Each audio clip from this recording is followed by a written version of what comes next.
ഇവിടെ ഇരുന്നു കൊണ്ട് അതെവിടെയായിരിക്കും ഏത് രൂപത്തിലായിരിക്കും നമുക്ക് ചിന്തിച്ചു കണ്ടെത്താൻ പറ്റില്ല. അല്ലാഹു സുബ്ഹാനഹു വ തആല പറഞ്ഞു തന്നിട്ടുണ്ട്.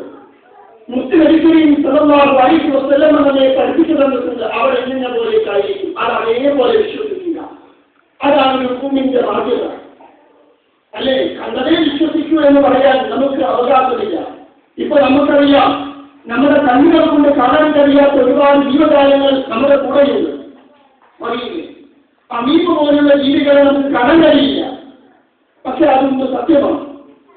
അതേപോലെ തന്നെ അല്ലാഹുവിന്റെ മനുഷ്യരെ നമ്മെ കൂടാതെയുള്ള മറ്റു സൃഷ്ടിജാലങ്ങളുണ്ട്, മലക്കുകൾ, അതേപോലെ തന്നെ ജിന്നുവർഗം.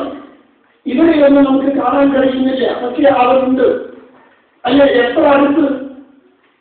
അല്ലെ? നമുക്കെല്ലാം സുഹൃത്ത് കാവിൽ അല്ലാഹു പറയുന്നുണ്ട്, ഇത് ഇടതും വലതും ഇരുന്നുകൊണ്ട് നമ്മൾ പറയുന്നതും നമ്മൾ ചെയ്യുന്നതുമൊക്കെ ഏറ്റെടുക്കുന്ന രണ്ട് മലക്കുകൾ നിങ്ങളുടെ ഇടതും വലതും എന്നൊക്കെ പറഞ്ഞു. നമുക്ക് കാണാൻ കഴിയുന്നില്ല. അതേപോലെ തന്നെ സുഹൃത്ത് രാവിൽ നമ്മുടെ മുമ്പിലും പിന്നിലും മലക്കുകളുണ്ടെന്ന് പറയുന്നുണ്ട്. അല്ലേ? ലഹു മുഅഖിബാത്തുൻ മിൻ ബൈനി യദൈഹി വമിൻ ഖൽഫിഹി യഖ്റൂന മിൻ അംരില്ലാഹ്. സൂറത്തുൽ അറബിലെ 11-ാമത്തെ ആയത്താണ്. അല്ലാഹുവിന്റെ കൽപ്പന പ്രകാരം നമ്മെ സംരക്ഷിക്കാനായി മുൻഭാഗത്തുകൂടിയും പിൻഭാഗത്തുകൂടിയും തുടരെ വന്നുകൊണ്ട് നമ്മെ സംരക്ഷിക്കുന്ന മലക്കുകളുണ്ട്. അല്ലാഹുവിന്റെ കൽപ്പന പ്രകാരം മാത്രം. അല്ലേ? അപ്പോൾ ഒരാൾ ജനിക്കുമ്പോൾ അയാളുടെ കൂടെ 4 മലക്കുകളുണ്ട്. നമ്മുടെ ഓരോരുത്തരുടെയും കൂടെ 4 മലക്കുകൾ. നമ്മുടെ ഇടതും വലതും നമ്മൾ പറയുന്നത്, ചെയ്യുന്നത്, ചിന്തിക്കുന്നത് കൃത്യമായി റെക്കോർഡ് ചെയ്യുക. അതാണ് അവരുടെ പണി. മുമ്പിലും പിന്നിലുമുണ്ട്. ലഹും മുഅഖിബാത്ത്. മുഅഖിബാത്ത് എന്ന് പറഞ്ഞാൽ ഐ മലായിക. ഈ മുഅഖിബാത്ത് ആരാണ്? മലായികത്താണ്. അവർ മുമ്പിലും പിന്നിലുമൊക്കെ തുടരെ എന്നിട്ട് അല്ലാഹുവിന്റെ കൽപ്പന പ്രകാരം നമ്മെ സംരക്ഷിക്കും. നമുക്കറിയാം. അപ്പൊ അതിന്റെ ചില ഉദാഹരണങ്ങളാണ്. ഇപ്പോൾ ഭൂകമ്പമൊക്കെ ഉണ്ടായിക്കഴിഞ്ഞാൽ ഈ അടുത്ത കാലത്തൊക്കെ നമ്മളത് കണ്ടതാണ്. 50 ചെറിയ കുട്ടികൾ രക്ഷപ്പെടുന്നത് കണ്ടിട്ടില്ലേ? വാർത്തപ്പെടുന്ന എല്ലാവരും മരിച്ചു. പക്ഷേ ദിവസങ്ങളോട് വാർത്തയുടെ അടിസ്ഥാനം ആ കുട്ടി ജനം മരിച്ചിട്ടുണ്ടാകുന്നില്ല. അല്ലാഹുവിന്റെ അനുമതി പ്രകാരം, അത് അല്ലാഹുവിന്റെ കൽപ്പന പ്രകാരം ആ മത്സ്യങ്ങളുടെ സംരക്ഷണമാകാം. മുഅഖിബാത്ത് എന്ന് പറഞ്ഞാൽ മുമ്പിലും പിന്നിലുമുള്ള മത്സ്യങ്ങളുടെ സംരക്ഷണമാകാം. പക്ഷെ ഇതൊന്നും നമ്മൾ കാണുന്നില്ല. അല്ലേ? പക്ഷേ ഉണ്ട്. അത് അവരുടെ ലോകമാണ്. നമ്മളിൽ നിന്ന് മറഞ്ഞ ലോകമാണ്. അതേപോലെ തന്നെ ജിന്നുകളെ കുറിച്ച് പറയുന്നത് സൂറത്ത് ആറാഫിൽ. അല്ലേ? എന്താ അല്ലാഹു പറഞ്ഞത്? ഇന്നഹു യറാകും ഹുവ ഖബീലുഹും മിൻ ഹൈസു ലാ തറൗനഹു. അവർ, ആ ജിന്നുവർഗവും അവരുടെ കൂട്ടാളികൾ നമ്മെ കാണുന്നു. പക്ഷെ നമുക്കവരെ കാണാൻ പറ്റില്ല. മിൻ ഹൈസു ലാ തറൗനഹു. പ്രത്യേകം മനസ്സിലാക്കണം. ജിന്നുവർഗത്തെ നമുക്കൊരിക്കലും കാണാൻ കഴിയില്ല. ഇതാര് പറഞ്ഞില്ല? അല്ലാഹു സുബ്ഹാനഹു വ തആല സൂറത്ത് അറാഫിൽ 27-ാമത്തെ ആയത്തിൽ പറഞ്ഞില്ല. കാണാൻ പറ്റില്ല, സമർപ്പിച്ചു പറഞ്ഞു. അപ്പോ മലക്കുകളും ജിന്നുകളും ഒക്കെ നമ്മളിൽ നിന്ന് മറഞ്ഞ ലോകത്താണ്. അല്ലെ? ആകാശത്തിൽ കുറച്ച് സ്ഥലമുണ്ടെങ്കിൽ മലക്കുകൾ അവരെ അല്ലാഹുവിന് സുജൂദ് ചെയ്യുമെന്ന് പറയുന്നുണ്ട്. അവർ ഏത് രൂപത്തിലാണ് സുജൂദ് ചെയ്യുന്നത്? അന്തരീക്ഷത്തിൽ നമുക്ക് സുജൂദ് ചെയ്യാൻ പറ്റുമോ? നമുക്ക് ആകെ വീഴില്ലേ? അപ്പോൾ അത് മറഞ്ഞ ലോകമാണ്. ആ ലോകത്തെക്കുറിച്ച് ഇവിടെയും ആലോചിച്ചതുകൊണ്ട്, തല ഉണ്ടാക്കിയതുകൊണ്ട് നമുക്ക് ഒന്നും ചിന്തിച്ച് കണ്ടെത്താൻ പറ്റില്ല. അല്ലെ? ഏതുപോലെ ഇപ്പൊ നമുക്കറിയാം, നമ്മളൊക്കെ മാതാവിന്റെ വയറ്റിൽ ഗർഭസ്ഥ ശിശുവായിരുന്ന ഒരു സമയമുണ്ടായി. അല്ലെ? ആ ഗർഭസ്ഥ ശിശു ഉമ്മയുടെ വയറ്റിൽ ഇരുന്നിട്ട് ഈ ദുനിയാവ് എങ്ങനെയായിരിക്കും? അല്ലെ? ഗർഭസ്ഥ ശിശുവിന്റെ ഭക്ഷണം ലഭിക്കുന്നത് എങ്ങനെയാണെന്ന് നമുക്കറിയാം. അല്ലെ? മാതാവിന്റെ പൊക്കിൾ പൊടി വഴി ഉമ്മ കഴിക്കുന്ന ആഹാരത്തിന്റെ പ്രോട്ടീനുകളൊക്കെ ആ കുട്ടിക്ക് കെട്ടിക്കൊണ്ടിരിക്കും. അതാണ് അവിടുത്തെ രീതി. എന്നാൽ ഇവിടെ വന്ന വേറെ രീതിയാണ്. അത് ആ ഗർഭസ്ഥ ശിശു ഉമ്മയുടെ വയറ്റിൽ ഇരുന്നിട്ട് എങ്ങനെയായിരിക്കും അവിടുത്തെ ഭക്ഷണം, എങ്ങനെയായിരിക്കും അവിടുത്തെ ജീവിതം, എങ്ങനെ നടക്കുക, എങ്ങനെ കടക്കുക എന്ന് അവിടെ ഇരുന്ന് ചിന്തിക്കാൻ കഴിയില്ല. അതുപോലെ വരണം. അപ്പോൾ ഇവിടുത്തെ അവസ്ഥകൾ കാണാൻ പറ്റുള്ളൂ. അതേപോലെ ഞാനും നിങ്ങളുമൊക്കെ മരിച്ചു കഴിഞ്ഞാൽ നാം എത്തിപ്പെടുന്ന ആ മണ്ണിന്റെ വീടുണ്ട്, അവർ എന്ന ഭവനം വന്ന് അവരെ എത്തുമ്പോൾ നമുക്കറിയാം അല്ലാഹുവും മുസ്ലിം സല്ലല്ലാഹു അലൈഹി വസല്ലമയും നമ്മെ പഠിപ്പിച്ച ഓരോന്നും അക്ഷരമില്ലാതെ, അക്ഷരം സംഭവം കൃത്യമായി നമുക്ക് മനസ്സിലാകും. ഒന്ന് ആലോചിക്കുക, എന്താണ് അവരുള്ളത്?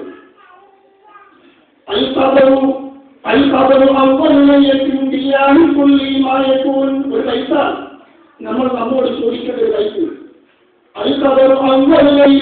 കബറിലെ ആദ്യ രാത്രി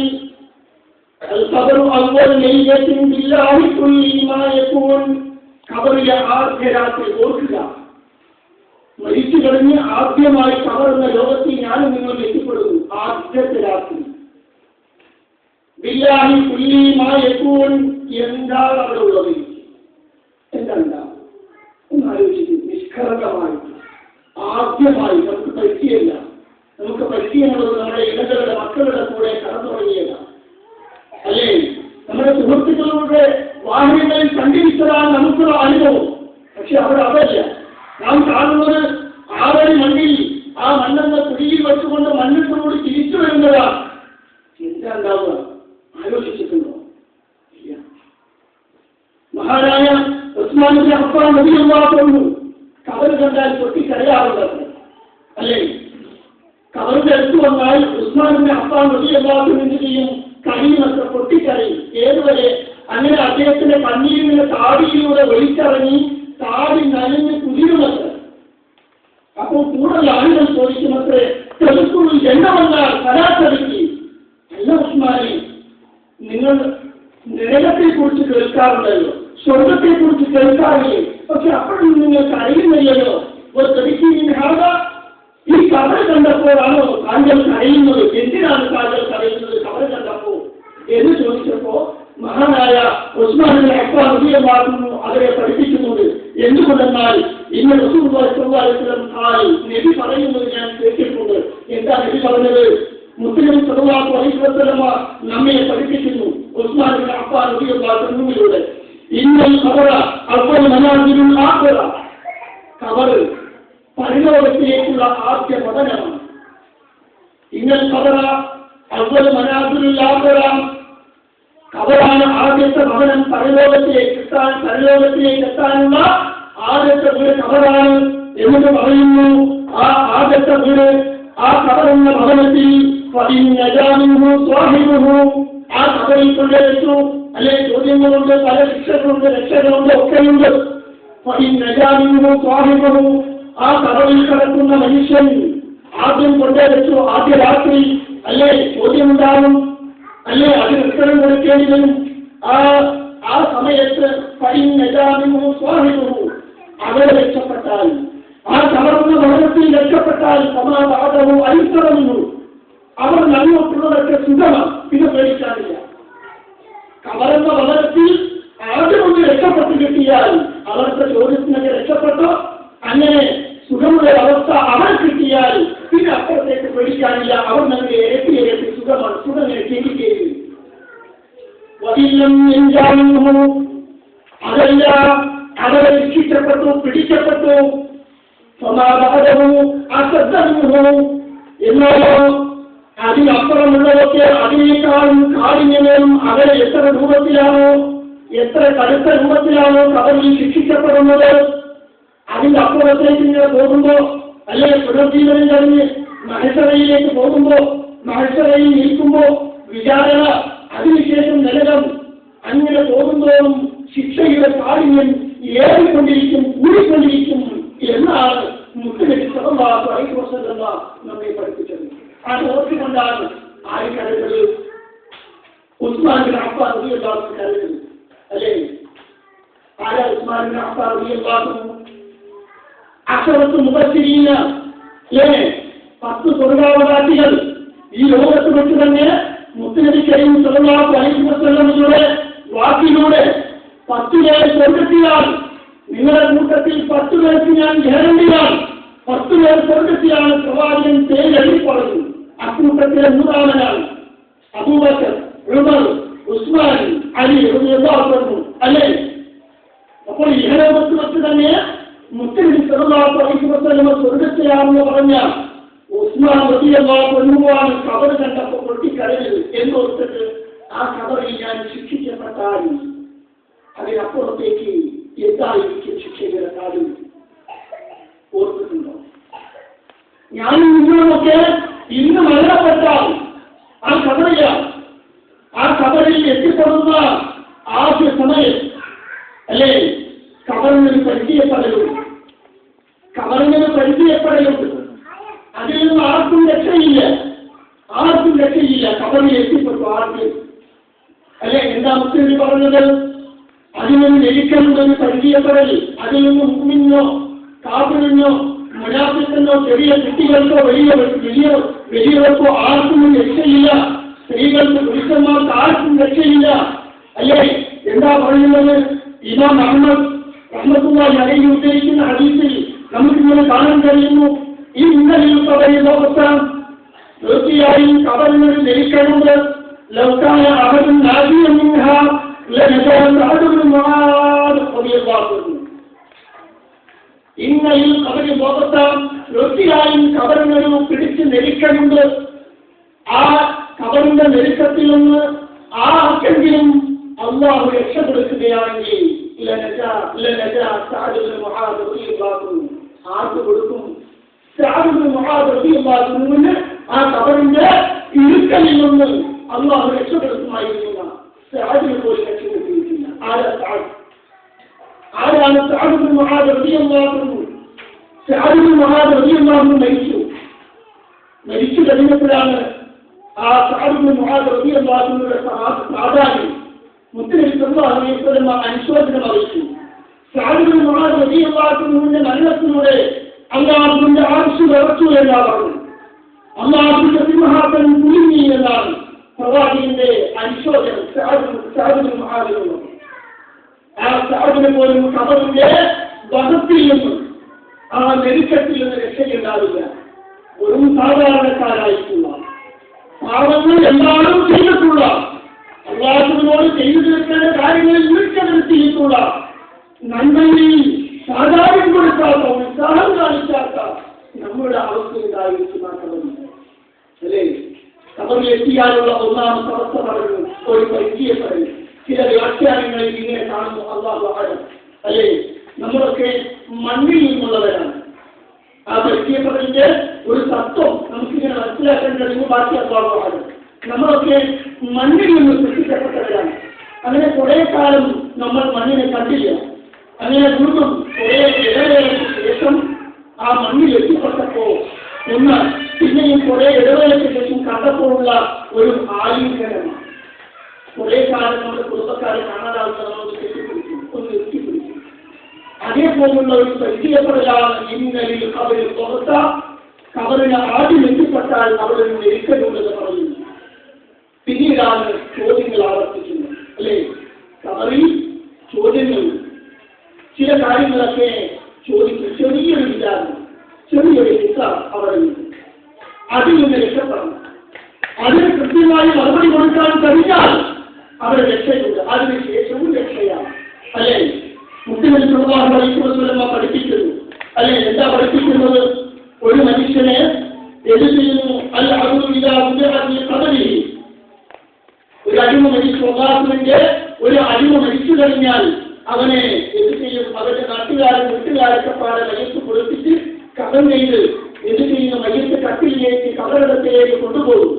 ആ 6 അടി മണ്ണിൽ ഇറക്കി വെക്കും. എങ്ങനെയും നിങ്ങളെയൊക്കെ ചെയ്യുന്ന കാര്യം പറഞ്ഞത് ഇറക്കി വെച്ച് മൂടുകല്ല് വെച്ച് മൂടി ഒരു ദ്വാരം പോലും കാത്തു വെക്കൂല അല്ലേ. മണ്ണുകൊണ്ടും നിലകൊണ്ടൊക്കെ ആ ദ്വാരങ്ങളൊക്കെ അടച്ച് അതിനു മുകളിൽ ഒരിക്കലും ഒന്നുവരാൻ പറ്റാത്ത വിധത്തിൽ എന്ത് ചെയ്യും? മണ്ണിട്ടങ്ങ് മൂടും. എന്നിട്ട് അതിൽ നിന്ന് തിരിച്ചു വരും. അപ്പോഴോ അല്ലാഹു സുബ്ഹാനഹു വ തആല ആ മനുഷ്യനെ ചോദ്യം ചെയ്യാനായിക്കൊണ്ട് അവന്റെ റൂഹിനെ തിരിച്ചു കൊടുക്കും. ആ മനുഷ്യന് മുകളിലൂടെ നടന്നു പോകുന്നവരുടെ ആ കാൽപ്പാടുകളുടെ ശബ്ദങ്ങളെ കേൾക്കാൻ മാത്രം ദൂരത്തിലാകുമ്പോൾ എന്ത് ചെയ്യും? അവന്റെ അടുക്കിലേക്ക് 2 ആളുകൾ, 2 അല്ലാഹു മലക്കാരും 2 മലക്കുകൾ അവന്റെ അടുക്കിലേക്ക് വരും. എന്നിട്ട് എന്ത് ചെയ്യും? ഫയഖൂലാനി അവനോട് ചോദിക്കും. ആദ്യം ഫഅഖൂലാഹു ആ മലക്കുകൾ അവനൊന്ന് പിടിച്ചിരിക്കും. അവനെ പിടിച്ചിരിച്ചിട്ട് ഫയഖൂലാനി അവർ 2 പേരും ചോദിക്കും. ഒരു രൂപങ്ങളെ കാണിച്ചു കൊടുക്കും. ഒരു രൂപങ്ങളെ കാണിച്ചു കൊടുത്തുകൊണ്ട് മാ കുന്ത തഖൂലു ഫീ ഹാദൽ റജുൽ മുഹമ്മദ് സ്വല്ലല്ലാഹു അലൈഹി വസല്ലം രൂപങ്ങളെ കാണിച്ചു കൊടുത്തുകൊണ്ട് ഇതാരാ? നീ മനുഷ്യനെ കുറിച്ച് എന്താ പറഞ്ഞത്? അപ്പോ മുഅ്മിനായ മനുഷ്യനാണെങ്കിൽ മുസ്ലിം സല്ലല്ലാഹു അലൈഹി വസല്ലമയുടെ ജീവിതം കൃത്യമായി പഠിച്ച് മുസ്ലിം സല്ലല്ലാഹു അലൈഹി വസല്ലമയുടെ സുന്നത്ത് കൃത്യമായി പിൻപറ്റിയവരാണെങ്കിൽ എന്ത് ചെയ്യും? കൃത്യമായി മറുപടി പറയും. എന്താ പറയുക? അന്നഹു അബ്ദുല്ലാഹ് വറസൂലുഹു, അശ്ഹദു അന്നഹു അബ്ദുല്ലാഹ് വറസൂലുഹു, അത് അല്ലാഹുവിന്റെ റസൂലാണ്, അല്ലാഹുവിന്റെ അടിമയാണെന്ന് ഞാൻ സാക്ഷ്യം വഹിക്കുന്നു എന്ന് ആ മുസ്ലിമായ മനുഷ്യൻ മറുപടി കൊടുത്തു. അപ്പോൾ ആ മലക്കുകൾ എന്ത് ചെയ്യും? ഉള്ളൂർ മത്തഅദക്കമിരുന്ന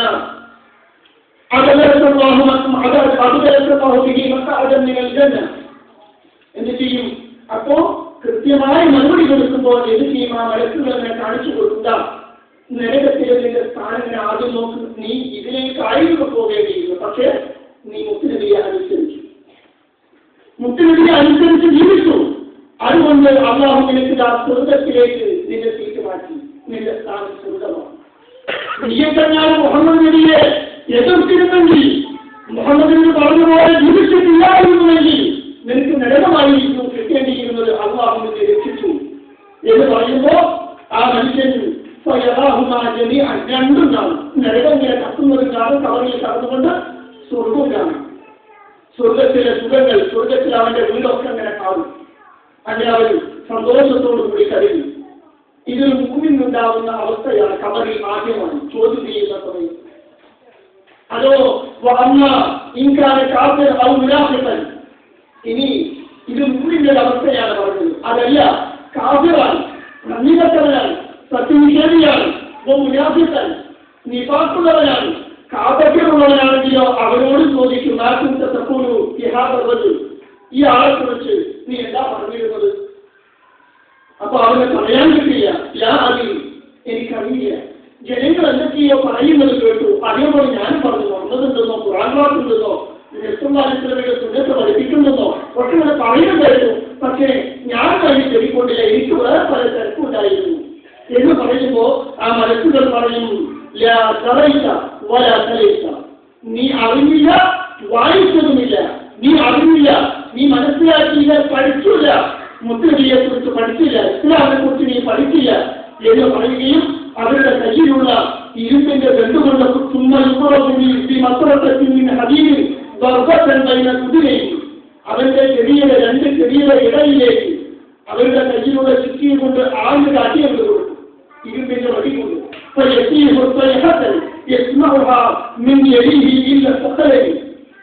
ആ അടി കിട്ടുമ്പോ അതിനെ വളരെ ചുരുണ്ടായി പോകും.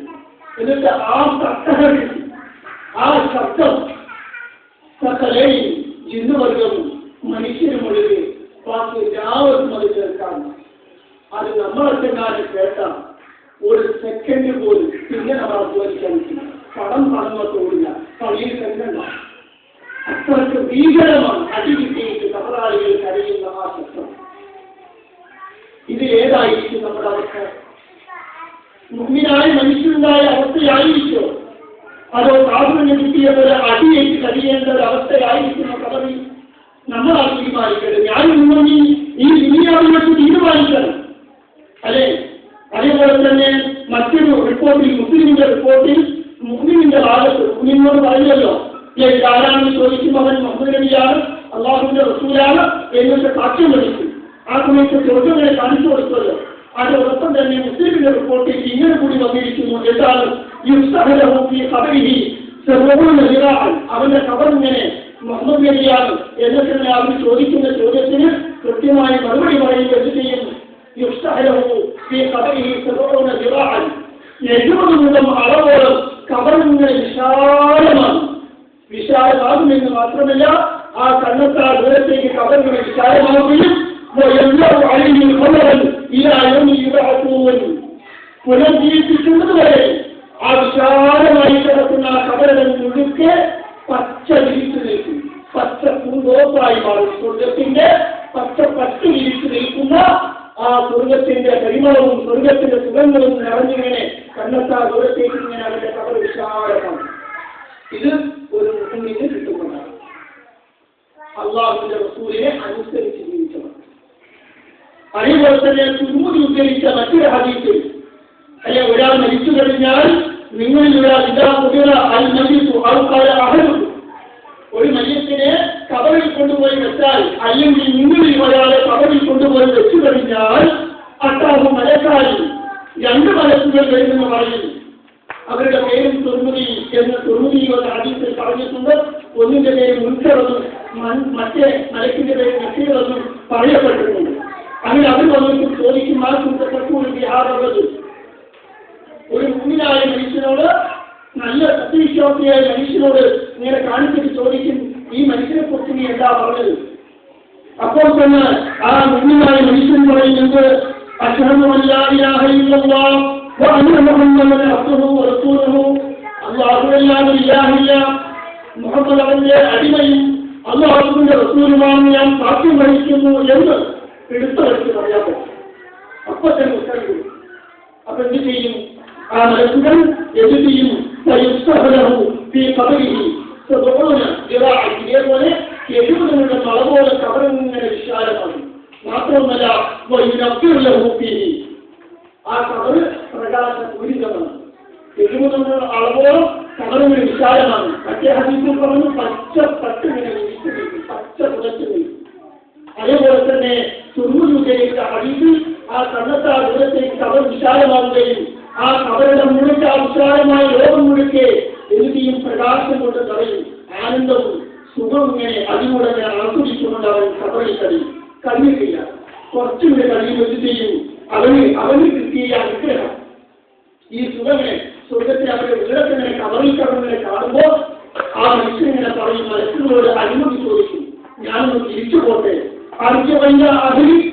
അർജുനവും എനിക്കിതാ കിട്ടി ഈ സുഖത്തിന് ഞാൻ എന്റെ വീട്ടുകാരെ പോയി പറയട്ടെ. എന്നിട്ട് അവരും നല്ലത് ചെയ്തിട്ട് അവരിപ്പോൾ എന്ത് ചെയ്യുമെന്ന് എനിക്കറിയില്ല. അവർ ചിലപ്പോൾ തെറ്റ് ചെയ്യുന്നുണ്ടാവാം, തിന്മ ചെയ്യുന്നുണ്ടാവാം. അർജുനവും ഞാൻ എന്റെ കുടുംബക്കാരിലേക്ക് പോയിട്ട് അവരൊന്ന് അറിയിക്കട്ടെ, അവിടെ കവറിങ്ങനെ സുഖമുണ്ട്, അതിനുശേഷം സ്വർഗം വെച്ചോ അവിടെ സുഖമാണ്, അതിനു വേണ്ടി അധ്വാനിക്കും എന്ന് ഞാൻ പറയട്ടെ എന്നിങ്ങനെ എന്ത് ചെയ്യും?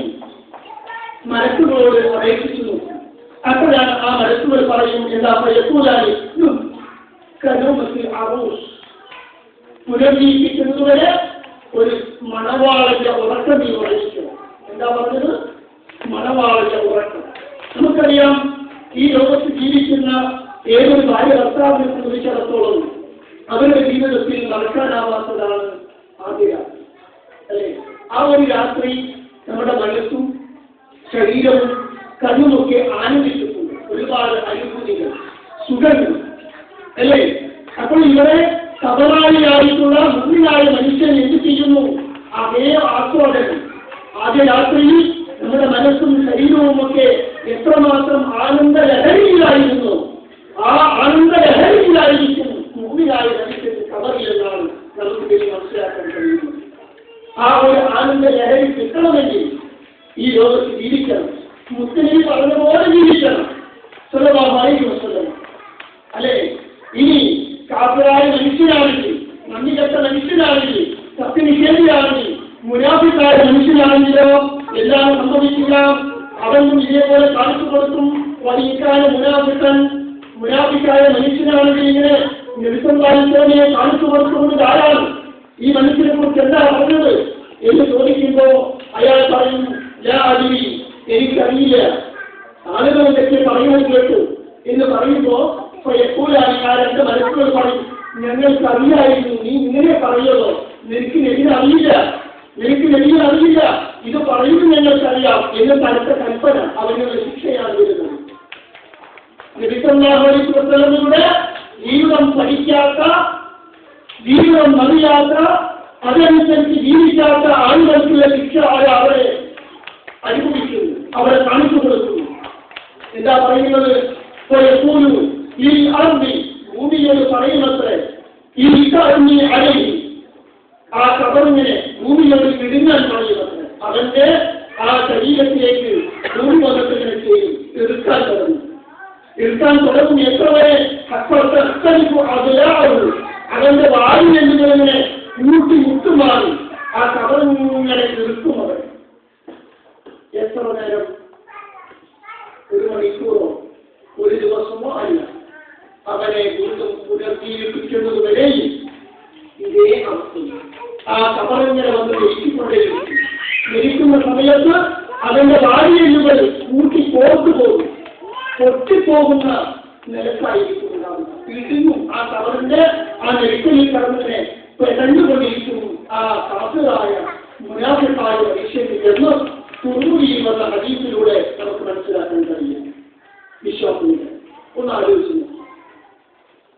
മുത്തനബി സല്ലല്ലാഹു അലൈഹി വസല്ലമയുടെ ജീവിതം പഠിക്കാൻ എമ്പാടും അവസരങ്ങളുണ്ട്. പക്ഷേ ആ പഠിച്ച കാര്യങ്ങളിൽ എന്തൊക്കെ നമ്മൾ ചെയ്യുന്നു? നബി പറഞ്ഞ പോലെയാണ് നമ്മുടെ ജീവിതം. ഒന്ന് ഓർത്തു നോക്കുക. നമ്മുടെ പ്രവൃത്തി, നമ്മുടെ വിശ്വാസം, നമ്മുടെ സംസാരങ്ങൾ, നമ്മുടെ വസ്ത്രം, ഇങ്ങനെ ഓരോന്നും എടുത്തു നോക്കി. നബി പറഞ്ഞ പോലെയാണ്. ആൾക്കാർക്ക് ഉത്തരം കൊടുക്കാൻ പറ്റുക. ഇതാരാണെന്ന് ചോദിക്കുമ്പോൾ അവരെ ആർക്ക് ഉത്തരം പറഞ്ഞു കൊടുക്കാൻ പറ്റും? ആൾക്കാർ പറ്റില്ല. നബി പറഞ്ഞ പോലെ അവർ ജീവിച്ചവർക്ക് മാത്രമാണ് ഇത് മുഹമ്മദാണ്, മുഹമ്മദ് നബിയാണ് ഞാൻ സാക്ഷ്യം വഹിക്കുന്നു എന്ന് പറയാൻ പറ്റുള്ളൂ. അതേപോലെ തന്നെ അഹമ്മദും അബൂദാവൂദും ഉദ്ധരിച്ച ഒരു സുദീർഘമായ എന്ന ഹദീസിലും ഇതേപോലെ തന്നെ കബറിൽ എത്തിപ്പെടുമ്പോഴുള്ള ചോദ്യങ്ങളെ കുറിച്ച് പറയുന്നുണ്ട്. അല്ലേ? ഒരിക്കൽ നബി സല്ലല്ലാഹു അലൈഹി വസല്ലം എന്ത് ചെയ്തു? നബി സല്ലല്ലാഹു അലൈഹി വസല്ലമയും സഹാബികളും ഒരു ജനാസ മറമാടാൻ പോയി. മറമാടാൻ പോയപ്പോൾ കബർ ആയിരുന്നില്ല, കബർ വെട്ടിയായിരുന്നില്ല. അപ്പോൾ നബിയിരുന്നു, സഹാബികളും ഇരുന്നു. എന്നിട്ട് എന്ത് ചെയ്തു? നബി സല്ലല്ലാഹു അലൈഹി വസല്ലം പെട്ടെന്ന് പറഞ്ഞു, കബർ ശിക്ഷയിൽ നിന്ന് ഞാൻ രക്ഷപ്പെടുന്നു, നിങ്ങളും കബർ ശിക്ഷകളിൽ നിന്ന് രക്ഷ തേടിക്കോളൂ എന്ന് പറഞ്ഞുകൊണ്ട് ഒരു മനുഷ്യൻ മരിക്കുന്ന രംഗം പറയുക. അങ്ങനെ ആ മനുഷ്യൻ മരിച്ചു കഴിഞ്ഞാൽ ആകാശത്തിലേക്ക് കൊണ്ടുപോവുകയും അവന്റെ വേദനകൾ സൂക്ഷിക്കുകയും അങ്ങനെ കബറിലേക്ക് തിരിച്ചു വരുന്നൊരവസ്ഥ പറയുന്നു. അങ്ങനെ കബറിലേക്ക് തിരിച്ചു വന്നു കഴിഞ്ഞാൽ അവന്റെ അടുത്തേക്ക് വരേണ്ട മനസ്സുകൾ വന്നുകൊണ്ട് അവനോട് 3 ചോദ്യങ്ങൾ ചോദിക്കും. എന്താ ചോദിക്കുന്നത്? മൻ റബ്ബുക, മാ ദീനുക, മൻ നബിയുക. 3 കാര്യങ്ങൾ ചോദിക്കും. ഈ 3 ചോദ്യങ്ങൾക്കും മുഅ്മിനായ മനുഷ്യനാണെങ്കിൽ എന്ത് ചെയ്യും? റബ്ബി അല്ലാഹ്, ഇസ്ലാം ദീനി, അൽ ഇസ്ലാം ദീനി, മുഹമ്മദുൻ നബി എന്നിങ്ങനെ പറയുന്നത് മുഅ്മിനായ സത്യവിശ്വാസിയായ മനുഷ്യനാണെങ്കിൽ റബ്ബി അല്ലാഹ്, മൻ റബ്ബുക എന്ന് ചോദിക്കുമ്പോൾ നിന്റെ റബ്ബ് ആരാണ് എന്ന് ചോദിക്കുമ്പോൾ റബ്ബി അല്ലാഹ്, എന്റെ റബ്ബ് അല്ലാഹുവാണെന്ന് പറയും. അതേപോലെ തന്നെ ദീനി അൽ ഇസ്ലാം, എന്റെ ദീനി, എന്റെ മതം ഇസ്ലാമായിരുന്നു എന്ന് പറയും. അതേപോലെ തന്നെ നബി മുഹമ്മദ് സല്ലല്ലാഹു അലൈഹി വസല്ലം, എന്റെ പ്രവാചകൻ മുഹമ്മദായിരുന്നു എന്ന് പറയുന്നത്. ഇതാർക്ക് കിട്ടുന്നതാ? ഈ ലോകത്ത് അല്ലാഹുവിനെ അറിഞ്ഞവർ, അതേപോലെ തന്നെ ഇസ്ലാമിനെ അറിഞ്ഞവർക്ക്, അതേപോലെ തന്നെ നബിയെ അറിഞ്ഞവർക്ക്, അല്ലാഹുവിൽ വിശ്വസിക്കുന്ന വിശ്വാസത്തിൽ ഒരു അണു പോലും കളങ്കം വരാതെ ജീവിച്ചവർക്ക് മാത്രമാണ് ആ ലോകത്ത് എന്ത് ചെയ്യാൻ പറ്റുള്ളൂ? റബ്ബി എന്ന് പറയാൻ പറ്റുള്ളൂ. ഈ ലോകത്ത് അല്ലാഹു ചെയ്യാതെ ആരാധിച്ച് ജീവിച്ചവർക്ക്, അല്ലാഹുവിന് പങ്കുചേർത്തവർക്ക് അവരെ റബ്ബി എന്ന് പറയാൻ പറ്റില്ല. നാം വരില്ല, കഴിയില്ല. ഈ ലോകത്ത് അല്ലാഹുവിനെ കൈയൊഴിഞ്ഞവർക്ക് പഴയ ലോകത്ത് ആ കടന്ന ജീവിതത്തിൽ റബ്ബി എന്റെ റബ്ബ് അല്ലാഹുവാണെന്ന് പറയാൻ പറ്റില്ല. ഇസ്ലാമിനെ കൈയൊഴിഞ്ഞവന്, ഇസ്ലാമിൽ നിന്ന് അകത്ത് ജീവിച്ചവന്, ഇസ്ലാമിന്റെ എല്ലാവരും ചുറ്റവട്ടങ്ങളും അനുസരിച്ച് ജീവിക്കാത്തവന് അത് ഇസ്ലാം ദീനി എന്ന് പറയാൻ പറ്റില്ല. അല്ലേ? അപ്പോൾ അതുകൊണ്ട് അവരെ രക്ഷപ്പെടണമെങ്കിൽ, ആ ലോകത്തിൽ നിന്ന് രക്ഷപ്പെടണമെങ്കിൽ, അതിന് ഉത്തരം കൊടുക്കണമെങ്കിൽ ഈ ലോകത്ത് ജീവിക്കണം. അല്ലാഹു ആരാണെന്ന് അറിയണം. അല്ലാഹു അറിഞ്ഞിട്ടുണ്ടോ? അല്ലേ? നബിയെ അറിഞ്ഞിട്ടുണ്ടോ? അതേപോലെ തന്നെ ഇസ്ലാമിന്റെ ഒരുപാട് കാര്യങ്ങളറിയാം. അത് എന്തൊക്കെ നമ്മുടെ ജീവിതത്തിൽ നിന്ന് മാറ്റി നോക്കുക, ഒന്നും ചിന്തിച്ചു നോക്കി. അങ്ങനെ അല്ലാഹുവിൽ വിശ്വസിച്ച് അല്ലാഹുവിൽ പങ്കുചേർക്കാതെ മുത്തനബി സല്ലല്ലാഹു അലൈഹി വസല്ലമയുടെ സുന്നത്തനുസരിച്ച് ഇസ്ലാം അനുസരിച്ച് ജീവിച്ചവന് കൃത്യമായി മറുപടി പറയുമ്പോൾ എന്ത് ചെയ്യും? അവരെ ലഭിക്കുന്ന സുന്നത്തെക്കുറിച്ച് പറയുന്നുണ്ട്. അവന്റെ അടുക്കലേക്ക് സുന്ദര രൂപമുള്ള സുഗന്ധമുള്ള വസ്ത്രം ധരിച്ച് നല്ല സുഗന്ധത്തിന്റെ പരിമളങ്ങൾ അടിച്ചു വീശിക്കൊണ്ട് ഒരാൾ വന്നുകൊണ്ട് അവരോട് പറയും, അല്ലാഹുവിന്റെ ആദരവ്, അല്ലാഹുവിന്റെ സ്ഥിരമായ സുഖവും കൊണ്ട് സന്തോഷ വാർത്ത അറിയിക്കുന്നു ഞാൻ. അതെന്ത് ചെയ്യും? ഈ മനുഷ്യൻ കബറിൽ കിടക്കുന്ന ഈ മുമ്പിനായ മനുഷ്യൻ എന്ത് ചെയ്യും?